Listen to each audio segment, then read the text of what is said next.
Bienvenue sur Africa 24 dans cette nouvelle édition du QG Weekend. Voici les titres. Ouverture officielle de la 14e édition du New York Forum Africa 2015 ce vendredi. La question des jeunes populations majoritaires en Afrique a focalisé les débats ce vendredi au Gabon. Le NIFA a également mis l'accent cette année sur l'énergie des ressources humaines du continent. Quel bilan peut-on tirer du mandat du 7e président de la Banque africaine de développement, Donald Kaberuka? Élément de réponse à suivre dans ce journal. Lutte contre le virus Ebola, alors que l'épidémie qui touche l'Afrique de l'Ouest depuis fin 2013 décline. Nous verrons que de grands espoirs sont fondés sur un nouveau vaccin testé au Sénégal. Mais avant de développer ces titres au Soudan du Sud, le dépôt d'armes a débuté du côté des troupes du président Salva Kiir ce jeudi soir.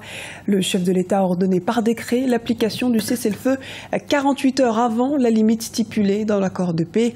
Riek Machar a de son côté mis en doute la sincérité de Salva Kiir et n'a pas encore donné de consigne à son camp.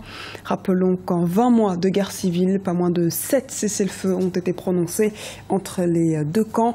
Ils ont tous été violés dans les heures ou les jours qui ont suivi. Ce sont près de 2000 participants qui ont assisté au premier temps fort du New York Forum Africa 2015, organisé à Libreville, au Gabon, jusqu'au 30 août. Cette année, c'est avec la jeunesse que le NIFA a décidé de mettre à l'honneur. Les précisions d'Ibra Khadindiaï et Les Elsi à Kiziman.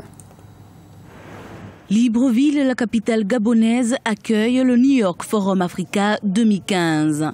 Depuis ce vendredi 28 août jusqu'au 30 août 2015, près de 2000 participants prennent part à cette 4e édition qui réunit plusieurs personnalités et acteurs économiques. L'Afrique, il a été dit, est un continent d'avenir. Tous les secteurs d'activité y offrent de véritables opportunités.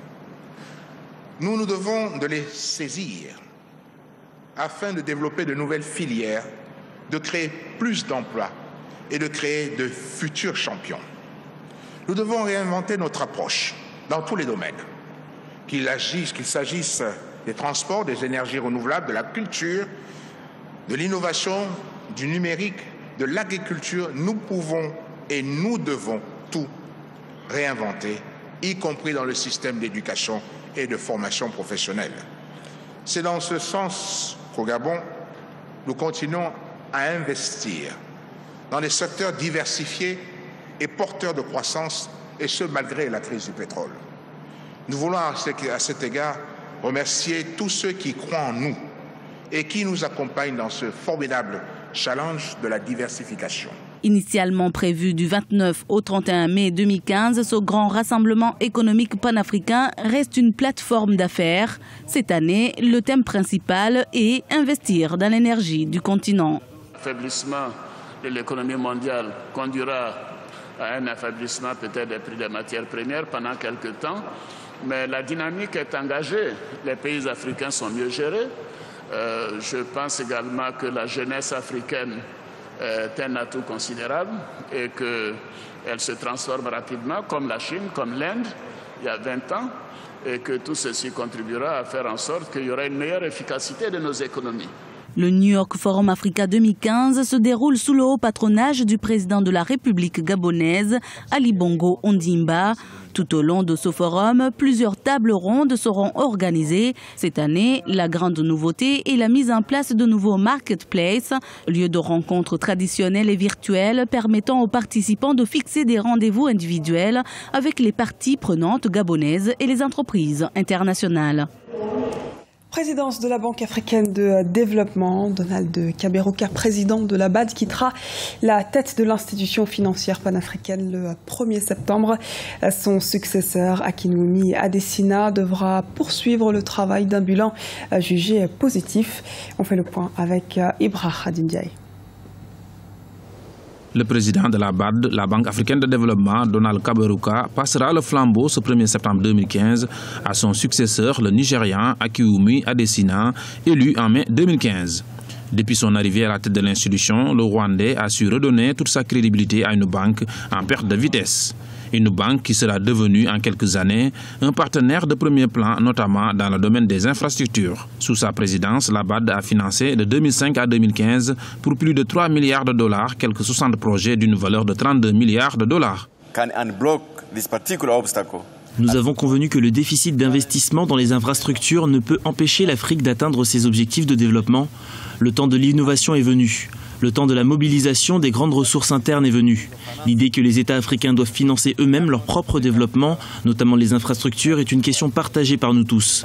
Il est donc temps que nous gérions mieux nos ressources afin de réaliser davantage d'infrastructures. Affranchi de toute tutelle politique, l'ancien ministre rwandais des Finances aura imprimé à la gestion de son institution une marque de rigueur qui lui serait propre et unanimement saluée de tous. À cela s'ajoute son ambition de rendre le continent moins dépendant de l'extérieur, une rigueur et une ambition qui lui font investir plusieurs secteurs du continent. La Banque africaine du développement sous Donald Kaberuka a apporté d'énormes réformes et rationalisé ainsi que professionnalisé les procédures internes à l'intérieur de la banque, ce qui a permis à celle-ci de passer parmi les premières institutions du financement du développement en Afrique. 12,6 milliards de dollars de prêts de dons approuvés à l'intérieur du continent, ce qui n'est pas du tout négligeable. Il faut que le travail accompli par Donald Kaberuka au cours de ces 2 mandats puisse être redynamisé, puisse connaître une nette amélioration. S'il lui est reproché à tort ou à raison sa propension à favoriser l'Afrique de l'Est et une communication déficiente, Donald Kaberuka quitte l'institution avec la fierté d'avoir réussi avec brio à faire traverser à la banque la crise des subprimes. Le retour effectif du siège de la BAD à Abidjan en Côte d'Ivoire est également cité comme l'une de ses réussites. Le virus Ebola continue de faire des victimes en Afrique de l'Ouest, même si la maladie pourrait être déclarée vaincue dans les mois à venir. Les principaux pays touchés restent vigilants. Les États voisins sont également engagés dans la lutte contre le virus, à l'instar du Sénégal, où l'une des formes du vaccin contre la maladie est expérimentée. Reportage d'Ella Ndiaye, notre correspondant au Sénégal. C'est le service des maladies infectieuses de l'hôpital de Fann de Dakar qui héberge les équipes qui expérimentent le vaccin contre la maladie à virus Ebola. Plusieurs types de ce vaccin sont expérimentés dans différents pays en Afrique de l'Ouest.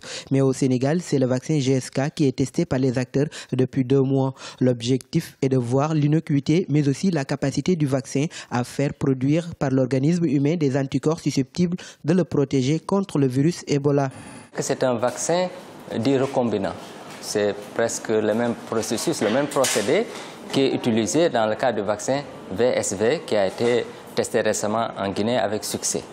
Donc il s'agit tout simplement de prendre une partie du virus Ebola, en l'occurrence un gène, de le transférer à l'intérieur de virus non pathogènes pour l'homme, et ce sont ces virus qui sont utilisés pour développer le vaccin. Cette phase d'expérimentation a nécessité l'implication de tous les acteurs de la chaîne, coordonnateurs, investigateurs, infirmiers, pharmaciens, assistants sociaux, laborantins. Chacun joue un rôle bien spécifique pour remplir toutes les dispositions nécessaires afin de réussir la mission. Dans cette équipe, je viens en appoint pour tout ce qui est qualité du produit. Donc, vous savez, les vaccins sont très sensibles, donc il faut qu'ils soient bien conservés, bien conditionnés, bien dispensés et puis bien gérer le stock. Cette étude du vaccin contre la maladie à virus Ebola expérimentée au Sénégal vise dans un premier temps les adultes et sera élargie aux enfants. Les volontaires de ce vaccin bénéficieront d'un suivi particulier pour parer à toute éventualité. Sachant la maladie Ebola, comme la maladie elle est mortelle, j'ai voulu me prévenir en prenant le vaccin parce que mieux vaut prévenir que guérir. C'est pourquoi je suis venue prendre le vaccin, mais aussi pour savoir comment est mon état de santé. L'Organisation mondiale de la santé OMS avait annoncé le vendredi 31 juillet 2015 qu'un vaccin contre le virus Ebola testé depuis le mois de mars en Guinée était efficace, ce qui laisse espérer qu'une large campagne de vaccination pourrait mettre fin à l'épidémie qui a coûté la vie à 11 300 personnes en Guinée, au Libéria et en Sierra Leone. Naufrage au large de la ville de Zouara en Libye. Un bateau transportant au moins 300 clandestins a sombré dans la nuit du 27 au 28 août. 198 d'entre eux ont pu être secourus selon le Croissant Rouge, mais un bilan provisoire avance le décès de 76 personnes. Il y aurait également des dizaines de disparus. Les rescapés, eux, ont été conduits dans la ville de Sabrata, à l'ouest de Tripoli, d'après l'Organisation internationale pour les migrations. L'OIM annonce d'ailleurs qu'au mois d'août, près de 18 000 migrants sont partis de Libye pour arriver en Italie. Championnat d'Afrique de basketball à présent. On connaît le programme du dernier carré de l'Afro-Basket. La Tunisie, le Nigeria, le Sénégal et l'Angola seront de la partie ce samedi. Le pays organisateur est toujours dans la course. La Tunisie a écarté le Mali jeudi soir en quart de finale. Les joueurs d'Adel Tatli retrouveront l'Angola, vainqueur de l'Égypte. Le Sénégal a quant à lui nettement dominé l'Algérie 75-58 et sera opposé au Nigeria d'Al Farouk Aminou également ce 29 août. Ce journal a été réalisé par l'ensemble de la rédaction. Nous vous remercions pour votre fidélité. Dans un instant, une nouvelle édition du QG Weekend sur Africa 24.